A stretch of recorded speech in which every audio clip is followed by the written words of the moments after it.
that they can't leave their house because they're going to be attacked just solely based on who they are. Stop the hate! Stop the hate! There was an attack on a woman, a Filipino woman in New York City, Midtown. And watching that video on the news was very hard to digest. He didn't just kick her, he kicked her several times. She was just so helpless. And what was also painful that the doorman in front of that building didn't go out and help her. They were witnesses. They just shut the door on her. I do think about my mom because she's the senior population. She could be the next victim. Like most Asian Americans, like anybody, you just want to do your job, you get paid, you come back home to your family, enjoy your time. Attacks on Asian Americans have started long before I was born. Since Chinese Americans came to the United States. Since the pandemic of last year, there was this rise because of the xenophobia on our people. And it was due to a lot of racist rhetoric that was used from President Trump. Everybody thought that Asians were diseased. They stopped coming to our community. They didn't shop at businesses. And that really took a toll economically. But what happened also was there was this rise in anti-Asian hate. People were using Kung flu, China virus, all this racist rhetoric. They wanted to blame our people because they felt that we brought COVID or we are the disease.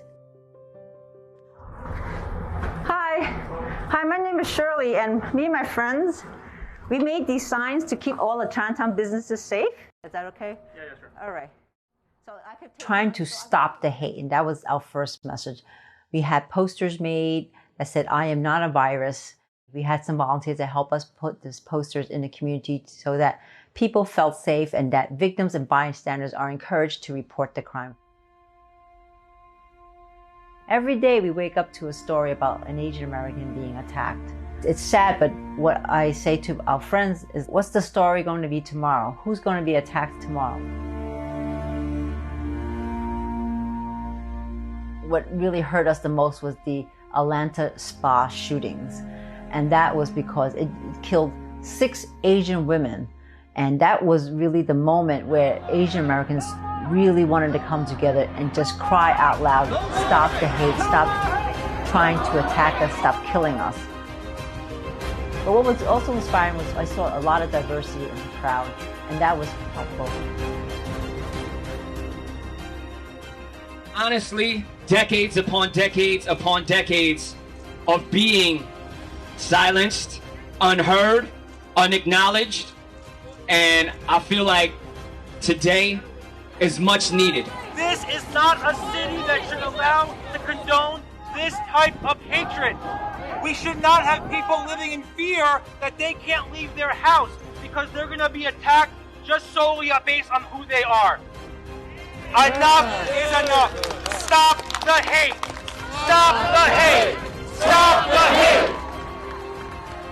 So I believe for the Asian Americans, especially someone like myself who can speak English and some Chinese, is to go out into the community and explain to them why is it so important to report the crime. If it doesn't get reported, it's not documented, and it looks like nothing ever happens in China, and that it makes the community look like it's always safe, and that's not true. And maybe it may not be all in Chinatown, but they're all happening throughout the city and across America.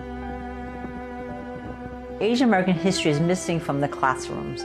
I grew up learning so much about the Holocaust, the Pilgrims, Black history, but there was nothing on Asian American history. I didn't learn this actually till I got into college, and that was bits and pieces. There weren't courses on Asian American history. If we incorporate Asian American history into the classroom, that just shines a light on who we are as a people.